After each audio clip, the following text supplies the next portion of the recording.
This basically just says it all. This tree, it just uprooted. And if you take a look at this part, it's actually taller than me. It was a mid-morning wind gust on Dalton Parkway here in Salem, and it did the tree in, and it could have done in anyone in the yards, the house, or walking the sidewalk. Fortunately, no one was injured and power was not affected either. It's crazy. I mean, it came so close to the house. I mean, even our neighbors are lucky it just damaged their fence. This is huge. Yeah, no, it's ridiculous.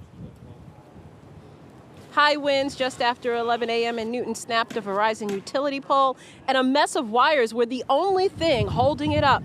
That created a traffic nightmare on the normally busy Needham Street, which had to close near Route 128. The pole was fixed, and that road is now back reopened. And back here in Salem, you can see the trunk of the tree was cut in several places. Obviously, it's so huge, they had to chop it up, but it's still going to be a big job to haul it out of here. Back to you. All right, Rondella, thank you. To New Hampshire.